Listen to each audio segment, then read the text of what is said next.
우리 함께 온유한 자는 같이 읽도록 하겠습니다. 온유한 자는 복이 있나니 그들이 땅을 기업으로 받을 것이며. 아멘. 오늘도 주일 예배에 나오신 모든 분들을 예수님의 이름으로 환영하고 축복합니다. 뒤에 그 컴퓨터 접촉 불량이 찾고 나서요, 왠지 모르게 저희 한 3주 전서부터 소리가, 영상이 이제 나오다가 안 나오다가 또 그렇게 됩니다. 이 코로나가 컴퓨터까지 좀 물들인 건 아닌데 아무튼 그런 입장이 됐습니다. 요즘에 그 코로나 환자들이 또 30만 명이 넘어서 아마 이제 곧 40만, 50만이 될 수도 있습니다. 그래서 특별히 우리가 이걸 우리가 많이 엄청나게 어렵게 또 무섭게 생각할 수도 있지만, 또 한편으로는 여러분 우리 성도님들이 면역도 기르시고 또 운동도 하시고 잘 드시고 하면서 또 이렇게 잘 이겨나가야 될 줄 믿습니다. 어느 분들에게는 또 이렇게 크게 문제가 될 수도 있지만, 대다수의 또 분들에게는 그렇게 크게 어려움 없이 또 지나가는 그런 과정이라고 생각합니다. 오늘 말씀은 온유한 자는 복이 있나니 산상수훈 세 번째 말씀을 가지고 함께 은혜를 나누도록 하겠습니다. 2015년 1월에 나왔던 영화의 한 장면을 제가 보여드리도록 하겠습니다. 이 강남 1970년도라고 하는 영화입니다. 잘생긴 두 사람이 나오죠. 이 배경이 되는 것이 1970년대의 강남 땅이라고 그렇게 설정이 되어 있습니다. 서울이 개발되기 전에 강남의 모습을 보여주는 그러한 모습입니다. 그 영화 속의 두 주인공, 그 이민호와 그 다음에 김래원이 친형제처럼 지내는 사이였습니다. 그 영화 속의 결론은 참 비극적으로 이 두 사람이 죽음으로 끝나게 되게 됩니다. 그 영화 속의 내용을 잠시 소개해 보면요, 그 당시에 그 정치권에서는 이제 선거 자금이 필요했습니다. 그러면 이 선거 자금을 어디서 얻게 되냐면 수도 서울을 그 한강 이남으로 옮긴다라고 하는 그러한 정책을 발표하게 됩니다. 그래서 무려 이 강남에 있는 땅, 그러니까 한강 이남으로 옮기는, 그래서 이 강남이 개발되기 시작하면서 무려 이 땅값이 50배 이상 올라가게 됩니다. 가장 높은 곳에 올라가려고 했던 두 명의 친구들은 서로 배신에 의해서 죽음을 맞이하게 되고요. 강남의 땅들은 권력과 돈이 있는 사람들이 차지하게 된다라고 하는 이 영화의 슬픈 영화의 그런 한 모습을 보여주고 있습니다. 이 청주에서 가까운 세종시가요, 작년에 보니까 땅값이 7% 올라가면서 한국에서 가장 많은 이 땅값이 올라갔던 상승률 1위로 차지한 지역이었습니다. 그 옆에 있는 그 조치원읍은 무려 14.32% 올라갔다고 합니다.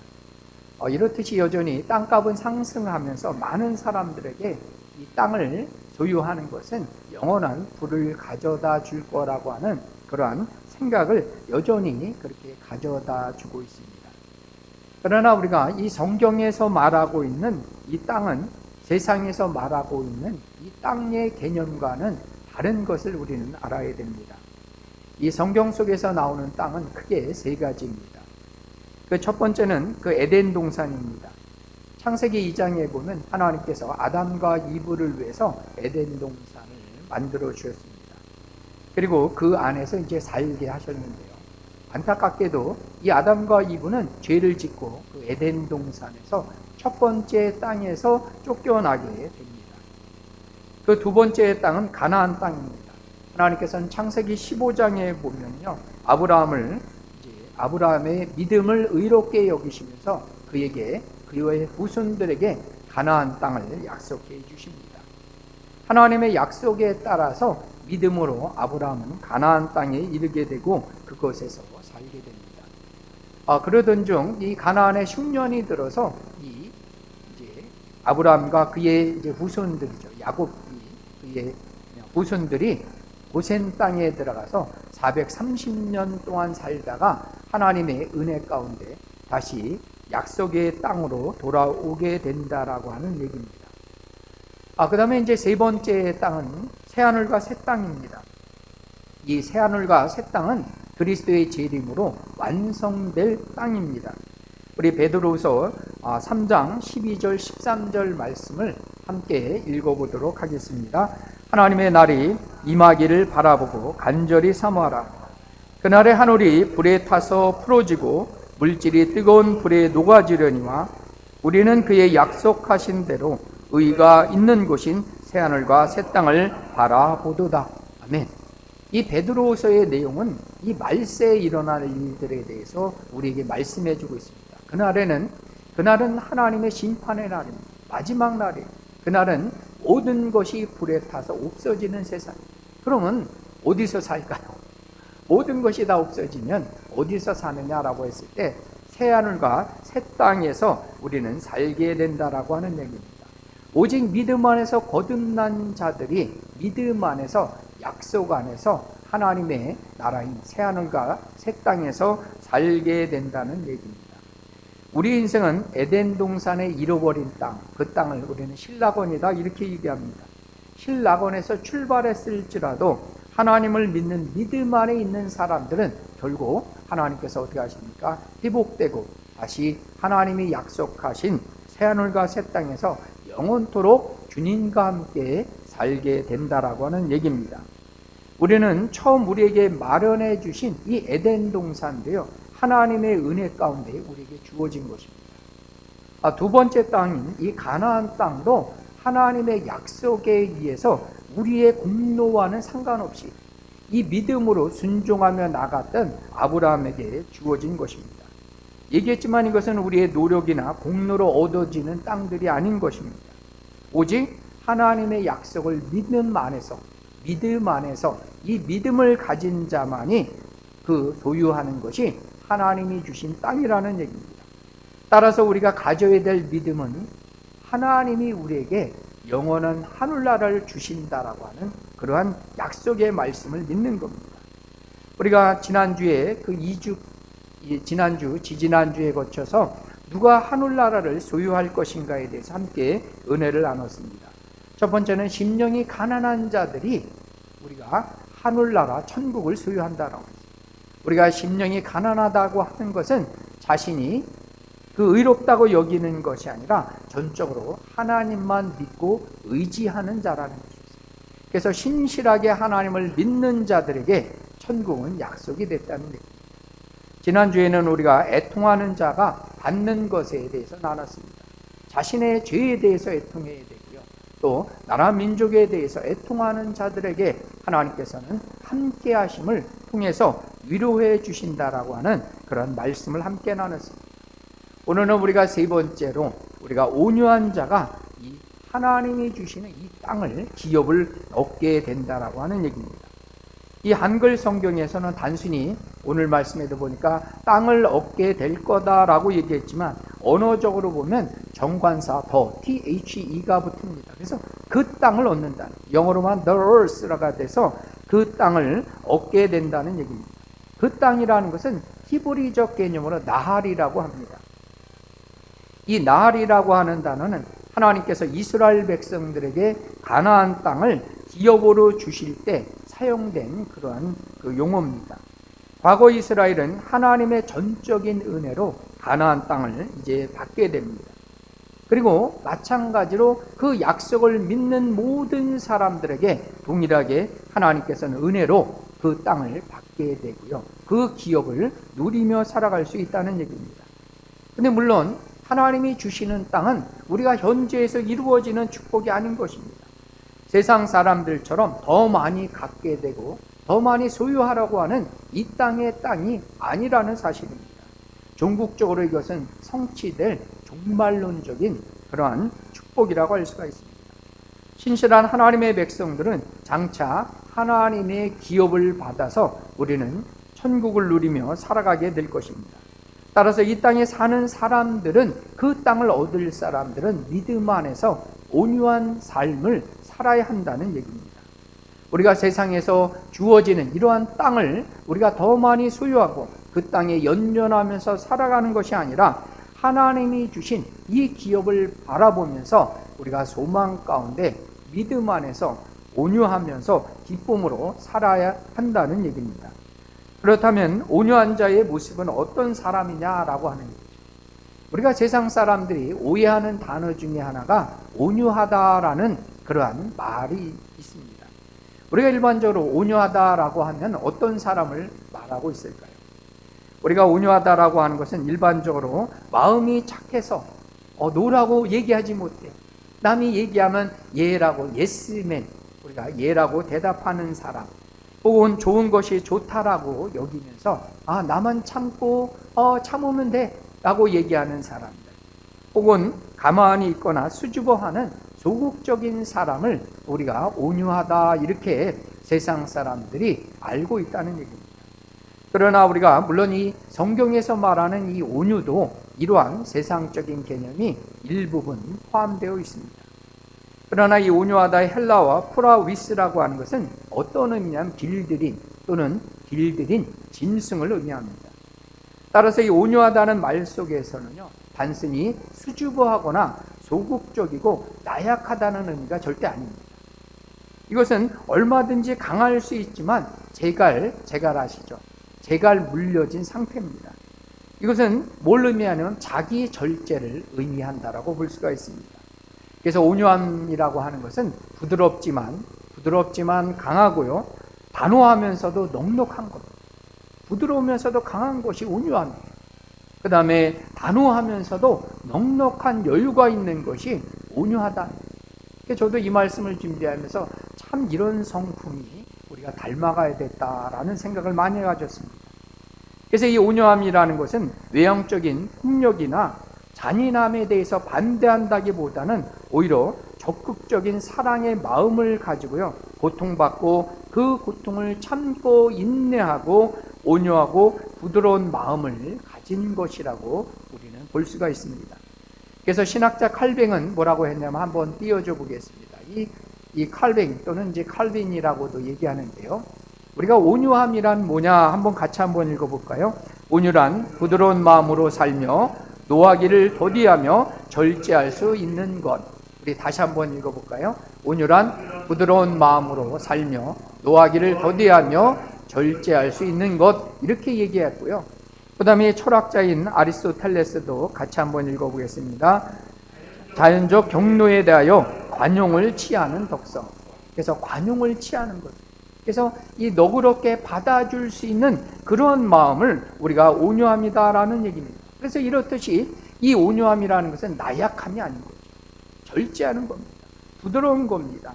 그래서 겸손한 것이고 내가 상대방을 배려하는 모습이 온유함이다라고 하는 얘기죠. 그렇다면 이 온유한 자의 모습은 어떨까라고 하는 얘기입니다. 우리가 이 온유한 자의 모습을 성경 속에서 한 사람을 들어서 우리가 함께 은혜를 나눠보는데, 그 사람은 성경 속에서 모세가 누구보다도 온유한 자의 모습이라고 성경은 소개하고 있습니다. 그래서 우리가 민수기 12장 3절 말씀을 함께 읽어보도록 하겠습니다. 이 사람 모세는 온유함이 지면의 모든 사람보다 더하더라. 아멘. 이 모세가 어떤 누구보다도 지면에 있는 모든 사람들보다도 온유함이 가장 좋은 사람, 나은 사람이다라고 그렇게 성경은 소개하고 있다는 거예요. 이 모세가 가졌던 온유함이라고 하는 것은 자기를 낮추는 겸손함을 의미하게 됩니다. 이 민수기 12장의 배경은요, 이 모세가 이제 구스 여자를 이제 첩으로 이제 취하게 됩니다.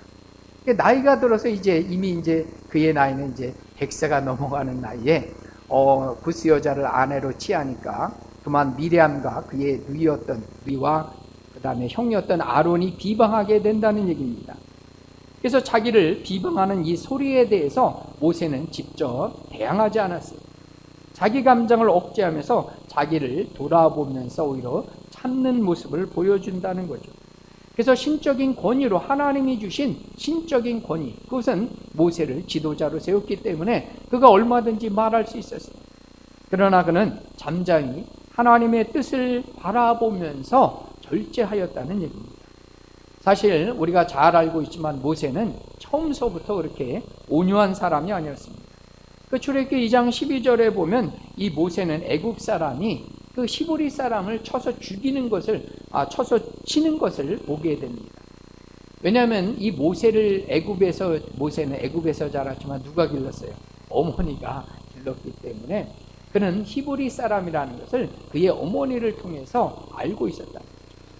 그러니까 이 애굽 사람이 히브리 사람을 치는 것을 보고 나서 이 모세는 주위에 둘러보니까 아무도 없었어요.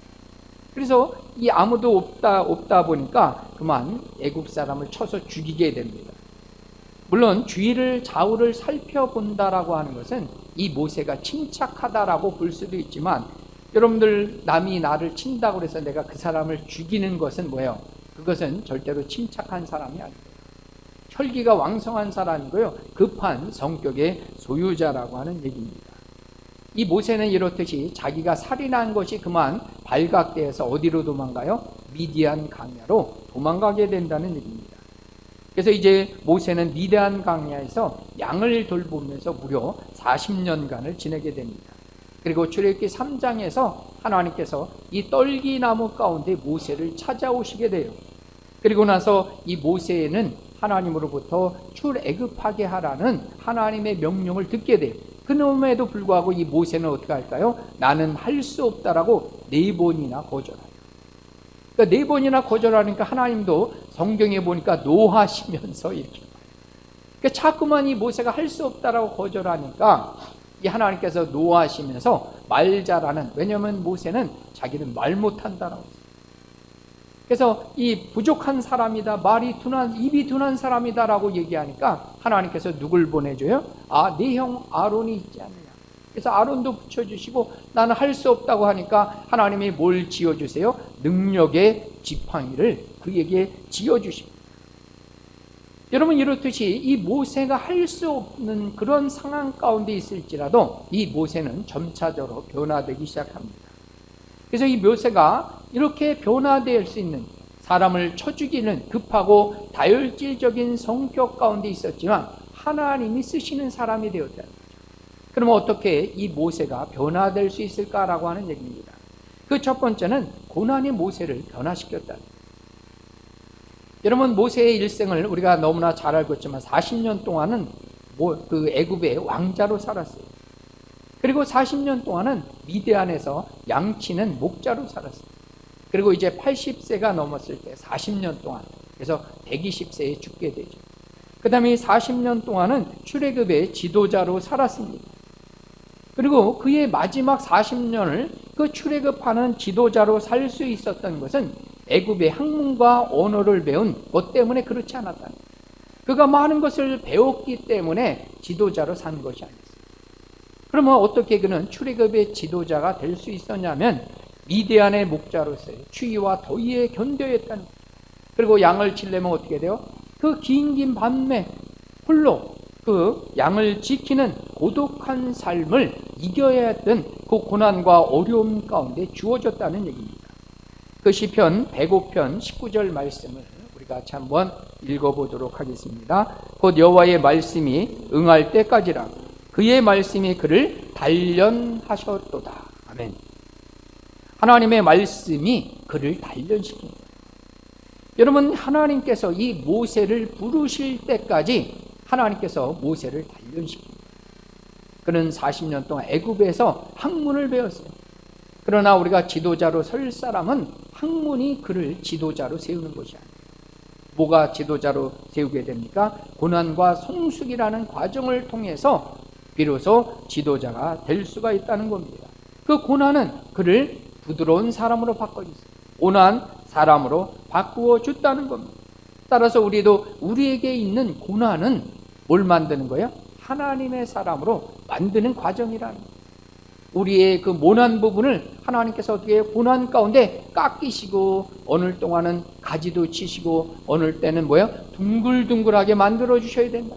그래야지만 하나님의 사람으로 그 설 수 있다는 거예요.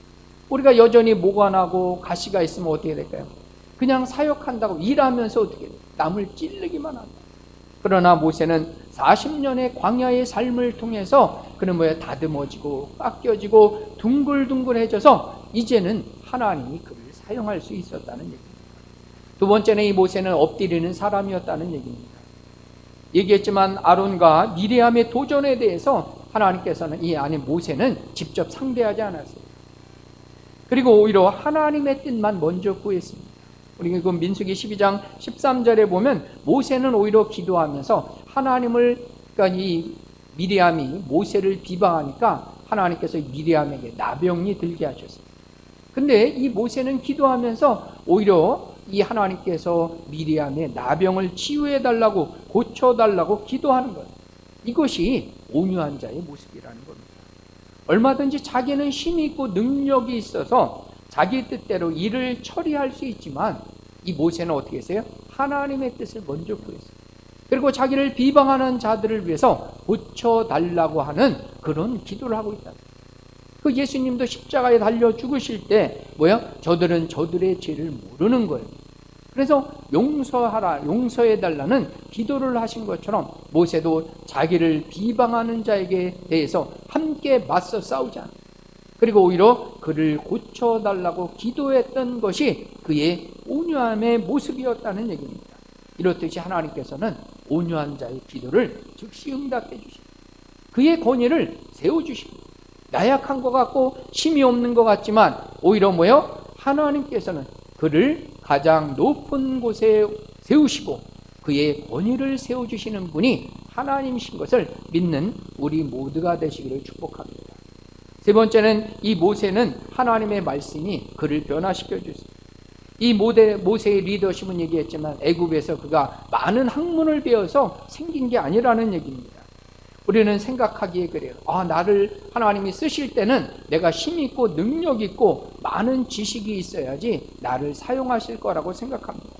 그러나 모세는 얘기했지만 80세에 그를 불렀을 때 그는 뭐라고 그랬어요? 나는 할 수 없다라고 얘기해요. 나는 입이 둔한 자라고 얘기하는 겁니다. 그런데 어떻게 모세가 이 지도자로 40년을 살아갈 수 있느냐 했을 때 하나님의 말씀이 그를 인도해 준 거예요. 그게 그의 리더십의 원천이었다는 얘기입니다. 우리 신명기 35장 10절 말씀을 함께 읽어보도록 하겠습니다. 그 후에 이스라엘에게 모세와 같은 선지자가 일어나지 못하였더니 모세는 여호와께서 대면하여 아시던 자요. 아멘. 모세와 같은 선지자가 구약에는 없었어요. 이 모세만 유일하게 하나님과 대면은 얼굴과 얼굴을 맞대고 하나님의 말씀을 들었던 사람이 누구였어요? 오직 한 사람 모세였다는 겁니다. 모세는 하나님의 친구처럼 그렇게 친밀한 관계를 유지해서 하나님의 말씀을 들었던 사람이 모세였다는 겁니다. 모세는 그 말씀을 통해서 그가 단련됐고요. 그 말씀을 통해서 그는 점차 온유한 사람으로 변화되었다는 얘기입니다. 예수님께서 십자가의 죽음을 맞이했을 때 보면요, 그를 믿고 따랐던 12명의 제자들이 전부 다 어떻게 다 도망갔어요. 그리고 이제 몇 명의 제자들은 다시 고기를 찾겠다고 갈릴리 바닷가로 되돌아갔어요. 그러니까 도망친 제자들에게 다시 예수님이 찾아오셨어요. 그리고 예수님께서는 말씀을 통해서 그들을 다시 일깨워 주십니다. 예수님이 하시는 방법은 그들을 책망하지 않았어요. 책망하지 않고 그 갈릴리 바닷가의 숯불에다가 고기를 구워서 이제 구워놓고 그 다음에 김이 모락모락 나는 밥을 준비해 놓고 나서 이 제자들에게 뭐라고 얘기했어요? 와서 조반을 먹어라 이렇게 얘기하죠. 그들을 너희들이 왜 그렇게 도망갔니? 내가 먼저 갈릴리로 가겠다고 말했는데도 왜 그렇게 말을 못 알아듣냐? 이렇게 책망하지 않으십니다. 예수님이 하셨던 건 뭐예요? 김이 모락모락 나는 밥을 차려놓으시고 생선을 구우시고 와서 조반을 먹으라는 예수님의 따뜻한 말씀을 통해서 그들이 다시 회복될 겁니다. 다시 그들은 사명의 자리, 말씀의 자리, 복음의 자리로 되돌아간 것을 우리는 성경을 통해서 보게 됩니다. 여러분, 이렇듯이 세상의 학문과 권세가 사람을 변화시키는 거죠. 오직 예수님을 만나고 주님의 말씀을 들었을 때 사람은 변화되는 겁니다. 개수 중에 개수라고 자신을 여겼던 사도 바울이 변화된 것은 예수님을 만나고 예수님의 말씀을 들었을 때 그의 인생은 변화된 겁니다. 그래서 하나님, 살아계신 하나님을 만났을 때 그의 인생은 180도 바뀌게 됐다는 거예요. 그래서 우리가 너무나 잘 아는 고린도전서 15장 10절 말씀을 함께 읽어보도록 하겠습니다. 그러나 내가 나 된 것은 하나님의 은혜로 된 것이니 내게 주신 그의 은혜가 헛되지 아니하여 내가 모든 사도보다 더 많이 수고하였으나 내가 한 것이 아니요 오직 나와 함께 하신 하나님의 은혜로라. 여기서 은혜라는 말이 3번이나 나오게 됩니다. 오직 나와 함께 하신 하나님의 은혜 가운데 내가 변화되고 하나님의 복음을 전하는 사람이 되었다라고 하는 것을 사도 바울은 고백하고 있다는 얘기입니다. 여러분, 우리에게도 필요한 것이, 우리를 변화시키는 것은 우리가 무언가 많이 배우고 도덕적으로 성숙한 사람이 되는 게 아니라 하나님을 만나야 돼. 그 말씀을 들을 때 우리는 거기에서부터 변화된다는 얘기입니다. 그 팀 켈러 목사님이 쓰신 센터 처치라는 책이 있습니다. 그 센터 처치에는 그런 얘기가 나오는데요. 한번 보시면요, 잘 안 보이시겠지만 제가 읽어드리겠습니다. 하나님의 은혜의 복음은 사람의 마음을 억지로 회개해서 어떤 정해진 틀에 강제로 놓는 것이 아니다. 복음은 우리의 마음을 녹인다. 그리고 새로운 모양이 되게 한다. 다시 한번 읽어드리겠습니다. 하나님의 은혜의 복음은 사람의 마음을 억지로 회개해서, 그러니까 하나님 마음대로 우리를 바꾸어서 그렇게 찍어내는 게 아니라는 거죠. 정해진 틀에다가 강제로 넣는 것이 아니라 복음은 우리의 마음을 녹인다. 그리고 새로운 모양이 되게 한다라는 얘기입니다. 여러분, 이렇듯이 복음은요, 우리가 예수님이 어떤 일을 행하셨는지, 그리고 너희도 그렇게 행하라고 우리에게 요구하지 않습니다. 예수님께서 얼마나 우리를 사랑하시는지를 그 복음은 보여줘요. 우리에게 말해줘요. 그리고 우리는 그 복음을 단순하게 믿으라라고 얘기해요. 우리가 처음에 예수를 믿었을 때 우리가 예수대로, 예수님처럼 행하고 그 말씀에 따라야 되기보다는 우리에게 필요한 건 뭐예요? 하나님이 우리를 얼마나 사랑하시는지, 그리고 우리가 그 사랑이 어떻게 나타난지를 우리가 믿음을 통해서 우리는 뭐가 되는 거예요?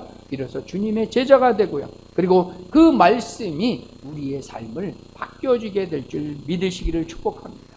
이렇게 믿음 안에서 우리는 변화되고요. 그 말씀 안에서 우리는 성장하게 된다는 얘기입니다. 이 모세는 고난을 통해서, 엎드리는 기도를 통해서 하나님의 말씀으로 변화됐다면 우리도 얼마든지 변화돼서 온유한 사람이 될 수 있다. 여러분, 이것을 위해서 예수님은 오늘도 우리 모두를 부르시고 계세요. 우리 모두를 초청한다는 거예요. 우리가 너무나 잘 아는 마태복음 11장 28절에서 30절 말씀을 함께 읽어보도록 하겠습니다. 수고하고 무거운 짐진 자들아, 다 내게로 오라. 내가 너희를 쉬게 하리라. 나는 마음이 온유하고 겸손하니 나의 멍에를 메고 내게 배우라. 그리하면 너희 마음이 쉼을 얻으리니 이는 내 멍에는 쉽고 내 짐은 가벼우니라 하십니다. 아멘. 여러분, 이 말씀 속에서 우리의 인생은 어떻게 해요? 수고하고 무거운 짐을 진 채 살아가고 있다는 거예요. 여전히 우리는 뭐예요? 삶의 고난의 그러한 짐, 삶의 그러한 그 많은 고통의 짐을 지고 그렇게 살아가고 있는 인생이라는 거예요. 그러다 보니까 우리에게는 뭐예요? 짐이 없다는 거예요. 삶의 여유가 없는 그러한 삶을 살아가고 있다는 거예요. 여유가 없다 보니까 주위를 둘러볼 생각을 하지 않아요. 남에 대해서 배려하지 않아요. 온유한 것은 우리가 생각조차 없는, 아까 얘기했지만 온유한 건 뭐예요? 나약한 거예요. 지는 거예요. 오히려 우리는 어떻게 돼요? 더 많이 싸워야 되고요. 경쟁에서 이겨야 되고요. 어쨌든 더 많은 것을 소유하려는 그런 인생을 살아가고 있다는 거죠. 그런데 예수님은 우리 모두에게 뭐라고 얘기하세요? 다 내게로 와서 배우라, 이렇게. 내게로 와서 배우고 내 멍에를, 그 방법은 뭐예요?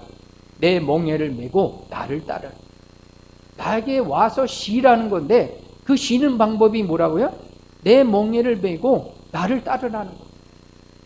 여러분, 우리가 그렇게 생각할 수도 있잖아요. 지금 내 짐만 해도, 내 멍에만 해도, 내 인생의 질고만 해도 해결하기 어려운데 예수님은 와서 뭐라 그래요?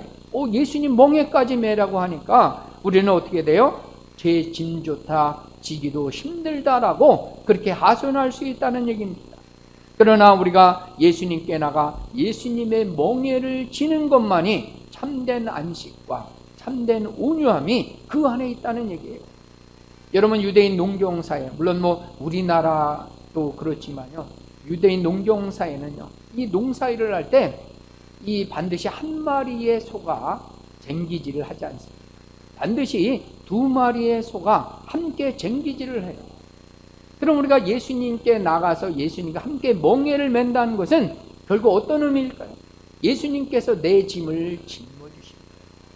내가 가는 것 같지만 누가 그 일을 하여 인생의 노요, 인생의 수많은 질고를 오히려 예수님께서 대신 짊어지고 우리의 인생을 이끌어가는 것이, 그것이 바로 뭐예요? 예수님의 멍에를 메고 예수님을 쫓아가는 삶이라는 거예요. 그게 얼마나 감사해요. 내가 지는 것 같고, 내가 하는 것 같고, 내가 인생을 애쓰며 힘들게 살아가는 것 같지만 실상은 뭐예요? 예수님이 내 멍에를 메고, 왜냐하면 함께 가기 때문에. 우리는 예수님만 쫓아가기만 하면 예수님이 나의 짐을 짊어지고 그 앞서 행하시고 인생의 모든 문제를 해결해 주시는 사랑의 하나님 되심을 믿으시기를 축복합니다. 그래서 우리 할 일은 예수님께 나가서 함께 매기만 하면 되는 거예요. 그러면 우리에게 진정한 안식과 온유함과 기쁨이 그 안에 있음을 우리는 믿기를 축복합니다. 이 팔복에서 이 온유한 자, 우리는 이 단수형처럼 보이죠. 근데 온유한 자, 심령에 애통하는 자, 가난한 자 모두 다 복수형의 의미입니다. 영어로 보면 항상 정관사 더가 붙어요. 그래서 우리가 영어 시간에도 배우셨지만 더 플러스 형용사는 복수 보통명사입니다. 온유한 자가 아니라 영어로 the meek, meek라고 나왔습니다. 그 온유한 자는 온유한 자들이라는 얘기예요. 그래서 이는 혼자 외롭거나 쓸쓸하지 않는 겁니다. 여럿이 함께 있어서 공동체를 만들어주고 있다는 거예요. 그래서 이 온유한 사람들은 하늘나라의 그러한 가족으로서 함께 그 땅을 상속한다는 얘기입니다. 혼자 받는 것이 아니라 온유한 자들이 함께 누리고 있는 그 축복을 말해준다는 거죠. 우리가 세상은 서로 경쟁하고요, 비교하면서 더 많이 싸우려고 하고 있지만 온유한 자들은 어떻게 해요? 서로를 배려하는 거예요. 함께 나누어야 되기 때문에 서로에게 친절한 겁니다. 그리고 서로에게 얼마든지 겸손한 것이 온유한 자의 모습이라는 거예요. 자기를 낮추는 사람이라는 거죠. 그래서 세상에 있는 사람들은 오히려 뭐예요? 온유한 자가 힘이 없는 것이 아니라 그들과 함께 있고 싶어하는 거예요. 왜냐하면 그들은 친절하고 관용하고 배려하는 사람이기 때문에 그들과 함께 있고 싶어하는 거예요. 함께 있다 보면 어떻게 될까요? 함께 하늘나라를 이루어가는 거예요. 여러분, 왜 바닷물에 물이 고이는 줄 아시죠? 바닷물은 모든 땅보다 다 낮은 곳에 위치하고 있는 것이 바다입니다. 그래서 이 바다는 세상의 모든 물을 받아들이는 것이 바다입니다. 온유한 자의 삶도 그런 모습이다. 그래서 온유할 때 많은 사람들이 함께 그 안에 거하고요, 함께 그 안에 참다운 기쁨과 참된 안식을 발견하다 보면 그들도, 믿지 않는 사람들도 함께 동일하게 하늘나라를 이루며 살아가는 사람, 그래서 그 나라가 하나님이 거하시는 복되고 귀한 천국의 삶을 누리게 되는 것이 온유한 자의 모습이라는 거예요. 그 안에 하나님이 함께 거하시고 하나님의 복이 임하고 하나님께서 그 사람들을 통해서 영광을 받는 것이 온유한 자의 모습이라는 얘기입니다. 그래서 우리도 이렇게 온유한 자가 돼서 많은 사람들이 우리와 함께 있고 싶고 우리와 함께 그 기업을 나누고 천국을 함께 만들어가는 복되고 귀한 온유한 자 되시기를 예수님의 이름으로 축복합니다. 그래서 우리를 통해서 더 많은 하나님의 백성들이 생겨나고 하늘나라가 이루어지시기를 예수님의 이름으로 축복합니다.